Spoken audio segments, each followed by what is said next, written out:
Hi, I'm Dave Epstein. Welcome to this edition of Growing Wisdom. Today we're talking about what's wrong with your Japanese maple.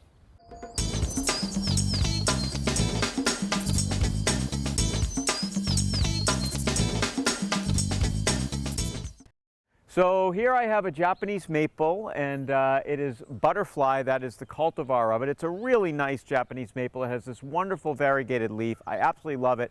Unfortunately, it's got a disease. Now, my hunch is it has something called Phytophthora, and the problem with that is that it attacks the roots and it attacks the structure, and it doesn't let the right amount of moisture get into the plant, and the roots rot, and you end up having half the tree die. So you can see here that half the tree is living and half the tree is dead. So you can see this part of the tree is leafed out, this part hasn't. And you might say, well, maybe it's going to leaf out. And you grab a branch, hear that? That's dead. There's no moisture in this. These are dead branches. They're not coming back. No matter how long I leave this in, it is not going to leaf out on that side. So two things I can do. I can cut off this dead spot, hope that the tree recovers, or I can take it out. I think I'm going to end up taking it out, but I want to cut off this side and just show you what it looks like. We have one in the front. I'll show you that this also happened to another Japanese maple. That one happened to be a coral bark Japanese maple. I did cut off the half that was bad. It doesn't look as bad, but I think that this one, because it's so heavy on one side, that it's just not going to look proper in the front of the border.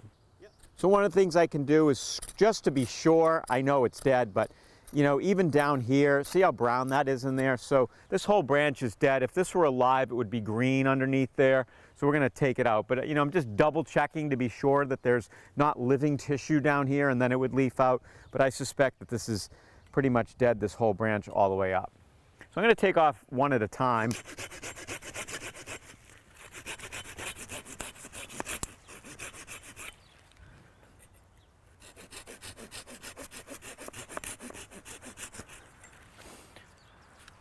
So that's dead. The tissue's dead. There's no green in there, just as I suspected. Now, as long as we're doing this, we might as well talk about pruning a little bit. Let's say I was pruning a limb off. One thing you can do, this occurred to me as I was doing the first limb, is make the cut here. And if I want a nice smooth cut, you can make a cut on the back like this, and then cut through here. So when I get to that point, it's not going to rip the bark off. It'll have a nice clean cut. You might have seen me in this first one. I realized I didn't do it, and so I did it on that side. So make the cut on the back side and then go through, and you'll see it'll make a much smoother cut.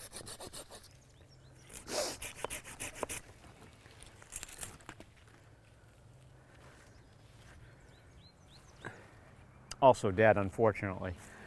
It's really sad when stuff like this happens. You know, it's not an ideal situation, and in these situations, it's kind of your call. You know, do you want to take it out, or do you want to try to leave it and see what happens to it? Does it fill in? It's never going to be great. It's never going to be a great tree anymore, and this does happen.